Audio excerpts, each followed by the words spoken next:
Ciao, bentornati a tutti al nostro podcast Bocce Fone Che.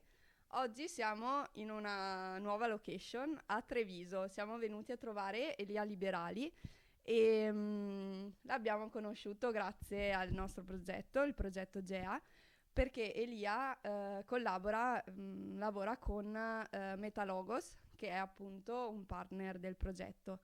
Noi oggi intervisteremo Elia, chiacchiereremo con Elia perché diciamo che ha una storia particolare da raccontare che può essere anche un po' di ispirazione. In realtà nella sua, ecco, normale vita possiamo chiamarla, tra virgolette, nel senso che un ragazzo come tutti noi ha avuto delle esperienze durante il suo percorso di vita scolastico, lavorativo, che hanno un po' cambiato le direzioni e hanno fatto sì che oggi sia appunto dov'è. E ecco, per cui noi siamo stati incuriositi, ecco, quando ce l'ha raccontata e volevamo condividerla con tutti voi, per cui lascio subito la parola a Elia che si presenterà e ci racconterà, ecco, la sua storia, soprattutto per quanto riguarda il tema della scelta. Beh, allora, Veronica, grazie, Samuele, grazie. È un onore poter raccontare il mio percorso di vita e sperando che questo racconto possa essere un po', non di ispirazione, perché non ho questa, diciamo, ambizione, ma che magari qualcuno possa dire, ok, è normale che succeda così. Non è nulla di speciale, ma penso che sia interessante raccontarlo. E, e niente, quando vi ho raccontato, ho iniziato il mio racconto di vita con ero un bambino prodigio, no? Vi dicevo che all'asilo ero quello che si costruiva la dama per giocare, era quello che faceva addizioni e sottrazioni con 3 cifre a mente e quello che poi all'asilo Io non le so fare neanche adesso, spoiler. esatto, all'asilo mi dicevano tutti che ero un genietto, alle elementari questa cosa un po' è continuata perché il maestro diceva ai miei genitori di comprarmi il libro dei Sudoku perché mi annoiavo in classe. E quindi questa matematica, questa capacità di ragionare continuava a esserci, alle medie lo stesso, voti altissimi in matematica e quindi già iniziamo a capire un po' l'orientamento di un ragazzo dove potrebbe andare in una scelta, appunto, che dicevi tu Veronica, che secondo me è un tema importante nel passaggio nelle scuole superiori. Quindi quale scelta poteva essere la mia? Quella di andare in un liceo scientifico. Qua a Treviso ce n'era uno di importante e quindi ho avuto questo percorso normale che ha confluito nell'iniziare il liceo scientifico. E qui è un passaggio importante. Esatto, il passaggio dalle medie alla scuola superiore, che tutti insomma abbiamo vissuto a volte con un po' di ansia. Invece tu come lo hai vissuto? Io l'ho vissuto bene perché appunto sembrava naturale. Il problema si è verificato dopo. Cioè il problema qual è stato? È stato che sì, io avevo questa attitudine, però quando hai quell'età lì non hai quella consapevolezza di ricercare eh, altre informazioni, di informarti e quindi di scegliere a 360 gradi. E quindi anch'io come tanti ragazzi e ragazze, in realtà avevo sbagliato la scelta. Solo che cosa è successo?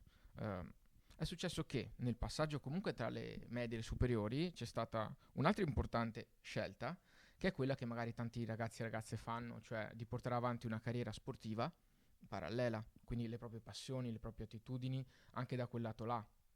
E quindi ho avuto l'opportunità di andare a giocare distante da Treviso, a Portogruaro, quindi insomma c'era un'ora di treno da fare in un campionato di livello importante e questo mi avrebbe portato e mi ha portato a avere occupati 4 pomeriggi a settimana, la domenica per intero, però ho detto lo faccio questa scelta, so che faccio un liceo difficile, che dovrò impegnarmi. E quindi inizia il primo anno, va così e così, e durante questo primo anno inizio a capire, a capire cosa molto concretamente, che forse il latino, questa lingua morta per me, non era ciò che mi avrebbe fatto piacere studiare per 5 anni. E quindi, in modo molto consapevole, a quel punto ho parlato con i miei genitori, gli ho detto, guardate, io sicuramente voglio cambiare scuola a fine anno e vado a fare le scienze applicate. Quindi sempre scientifico però, ma Zero scienza applicata. latino. Zero latino. Ho detto no, latino basta, non è il mio, c'è poco da fare. Quindi va benissimo, i miei genitori mi appoggiano, comunico questa scelta alla mia coordinatrice di classe, che era tra l'altro l'insegnante di Latino. latino, esattamente. E la bella sorpresa è che a fine anno però mi arrivano i debiti, o almeno vedo che ho dei debiti, vado a parlare a scuola con la mia professoressa coordinatrice e lei molto gentilmente mi dice: ciao Elia, guarda, avevi 2 debiti in matematica, e quindi ricordiamo il genio della matematica, aveva il debito in matematica in prima superiore e in latino. Ti abbiamo alzato matematica, ti abbiamo lasciato latino, così magari cambi idea. Ottimo! E invece non fu così. E invece non fu così, perché la scelta era stata presa, quindi durante l'estate studio latino, passo l'esame e cambio istituto, quindi vado in un'altra scuola a fare un altro indirizzo. E qua cosa succede? È un altro punto di svolta, perché inizio le scienze applicate, continuo con il calcio, quindi questo impegno che in realtà era come il primo anno, quindi non è, ce l'avrei fatta. Il problema è che ho trovato una scuola che ancora mi interessava meno, perché lì c'era l'informatica, lì c'era le scienze proprio, quindi avevi un sacco di ore di scienze e iniziavo a capire che forse neanche questa era la classe per me. Quindi cosa è successo? È successo che a fine anno mi sono preso 3 debiti e a settembre mi hanno bocciato. Mi hanno bocciato, quindi questo genio della matematica fin dalle elementari con la strada dello scientifico tracciata, alla fine è stato un fallimento. Mi hanno bocciato.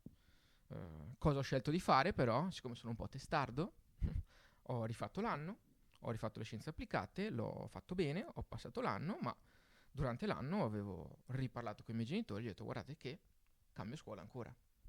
Quindi diciamo che il passaggio è stato quello di finalmente informarsi bene, perché anche il passaggio della seconda scuola era stato un passaggio veloce. Mi sono informato bene, ho cercato e ho capito che guardando bene le materie e capendo cosa piaceva fare a me, ho fatto la scelta di andare al socio-economico. Quindi ho fatto gli esami integrativi e lì la scelta era di studiare una seconda lingua, lo spagnolo, perché ritenevo importantissimo per una libertà in un futuro di poter viaggiare, di fare cose. E si è rivelato poi questa scelta vincente in un secondo racconto. Ed effettivamente, fatti gli esami integrativi, iniziato il terzo anno, quindi cambiando per il quarto anno di fila classe, perché questa è una cosa interessante, i miei primi 4 anni di superiori, ogni anno mi presentavo in classe con nuovi compagni. Quindi in realtà era stato un vantaggio questa cosa, perché iniziare l'anno e dover di nuovo presentarti, inserirti in un gruppo, ti fa crescere moltissimo. Tanto spirito di adattamento anche. Tantissimo. È sicuramente un'attitudine, non mi aveva mai spaventato, non è facile, per cui tanti magari hanno paura di cambiare anche per questo aspetto, di dover affrontare la novità. Però, insomma, alla fine questa cosa qua è diventato un mio punto di forza, la capacità di stare con le persone. Ed ecco, quindi questo gran passaggio di orientamento si è concluso con questo ultimo triennio affrontato alle socio-economico. Arriviamo, penso, alla quarta, se non ho contato male gli anni, sempre nello stesso liceo, tra l'altro il nostro. Esatto. Però da quello che ci raccontavi fuori dalla camera è nata un'altra grande opportunità che poi ha creato una nuova scelta in te, che è quella del lavoro.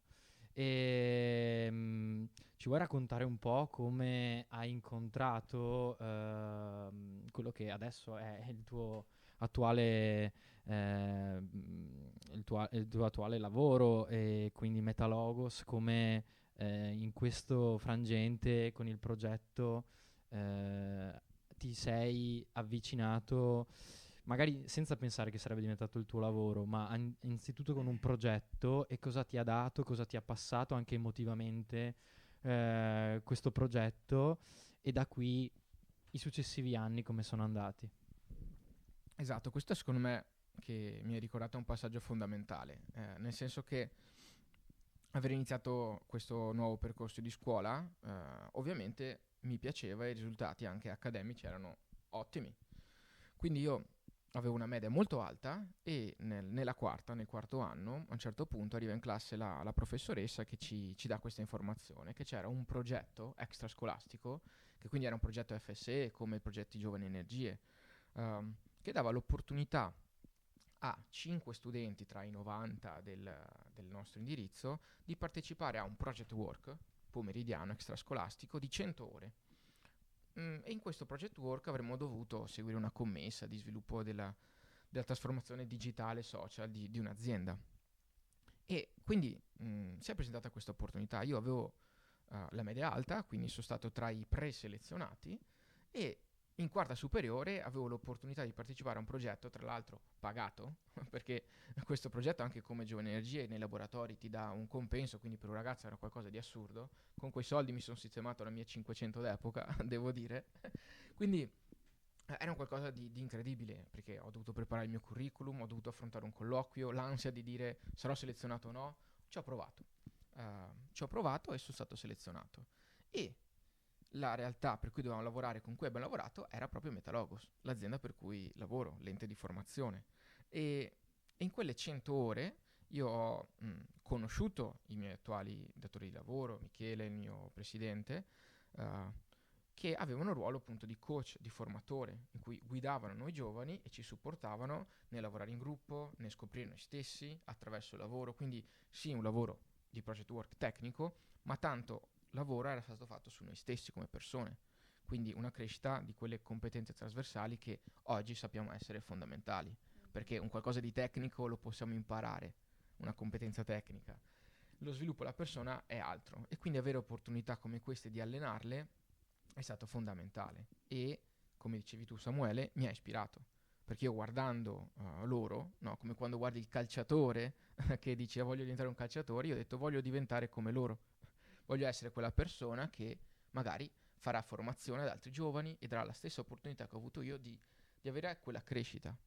E quindi questo percorso diventa interessante, tant'è che mi rimane quel pallino nella testa. Poi è finito, ovviamente, arriva il momento di concludere le scuole superiori, c'è il secondo momento importante della scelta di ogni giovane, quindi dire cosa faccio dopo, cosa faccio da grande. Lì devo dire che frutto dell'esperienza passata ho fatto una buona scelta e ho scelto di andare a fare economia aziendale a Ca' Foscari. Anche lì una scelta consapevole, perché mi sono informato logisticamente dove era l'università, che orari faceva, cosa mi avrebbe permesso di fare anche extrascolastico, quindi non più il calciatore, perché ho scelto di smettere, ma ho scelto di rimanere qua nel territorio di Treviso, andando non da fuori sede, e nel frattempo costruire una carriera come allenatore di giovani calciatori, che ho portato avanti. Anche quella mi è servita a fare a crearmi opportunità, a fare con il Comune di Treviso un evento qui in cui ho conosciuto Samuele, che ti ricorderai bene è stato un evento fatto nel quartiere dove abitiamo, e che anche quella è stata un'esperienza nel organizzare, che si è rivelata poi essere funzionale al lavoro che facciamo noi tre con gli enti di formazione, quindi organizzare cose. Sì, vai Veronica. Quindi hai sempre seguito anche tante attività extrascolastiche e extra università, quindi ti sei sempre tenuto attivo anche in altri ambiti, e come ci hai detto sono serviti poi per il tuo futuro anche lavorativo, per cui anche questo comunque è un bel consiglio, insomma. No, esatto Veronica, quello che dici tu mi aiuta a riprendere questo concetto, cioè quel grosso fallimento che ho vissuto con la bocciatura, che l'abbiamo fatto passare un po' così. Io l'ho fatto passare un attimo così, per molti magari è veramente un momento di sconfitta.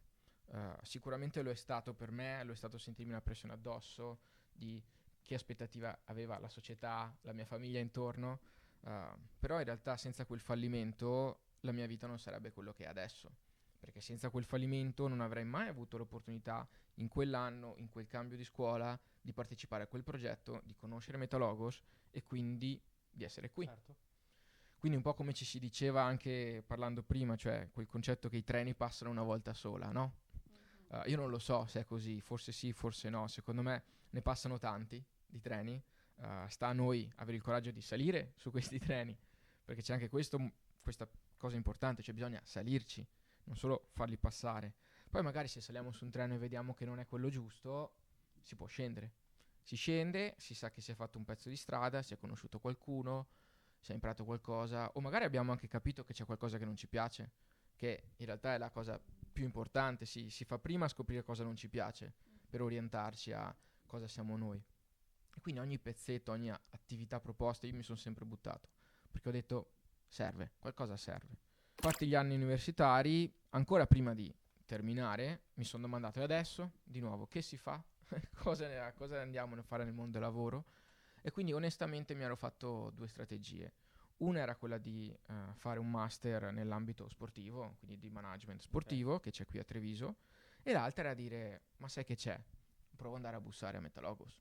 E quindi ho guardato sul sito, ho visto che fatalità, perché è vero, stavano cercando una figura, quindi era un momento di cambiamento. Non mi hanno preso perché, perché va bene, dai, un po' me lo sarò meritato forse, non lo so, ma fatto sta che c'era questo cambio in corso in società, stavano cercando una persona, però lì ho visto che cercavano laurea magistrale, con esperienza, e un po' dici: ok, che faccio?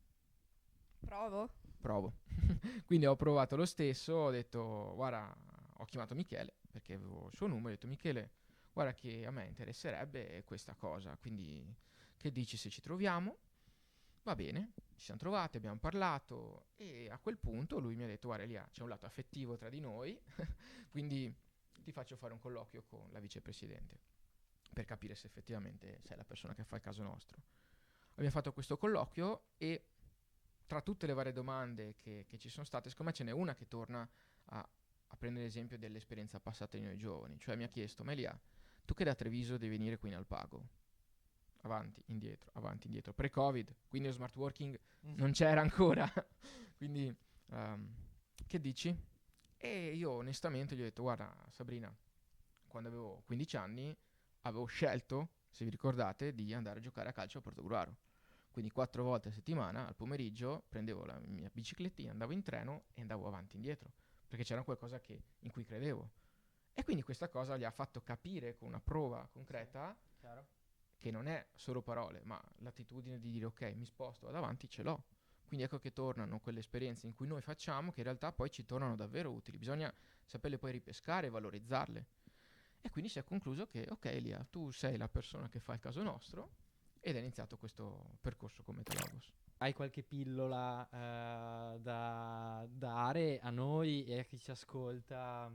Ci parlavi di qualche, di qualche podcast che avevi anche tu ascoltato, oltre al nostro. Sì, sì, esatto, no, c'è ho sentito durante appunto un podcast che era in un'intervista tra Marco Montemagno e Andrea Guerra, quindi l'ex amministratore delegato di Luxottica, in cui Andrea Guerra, alla domanda proprio di Montemagno, dire cosa consiglia ai giovani, e io mi sono fatto mia questa sua massima, e lui ha detto 3 cose da fare. Uno, seguire le proprie passioni. 2, non smettere di imparare, quindi la curiosità. E il 3 è stare con le persone. Quindi queste 3 grosse aree, se in quello che ogni giorno noi giovani facciamo sappiamo che stiamo facendo una di queste 3 cose, allora sappiamo che stiamo costruendo sicuramente un qualcosa che poi ci tornerà utile e ci porteremo nel nostro bel bagaglio di esperienza.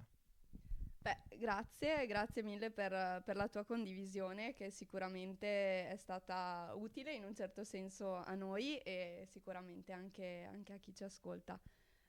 Speriamo di rivederti presto, magari anche su questi schermi. Grazie. Grazie a voi e in bocca al lupo a tutti i giovani del progetto Giovani Energie.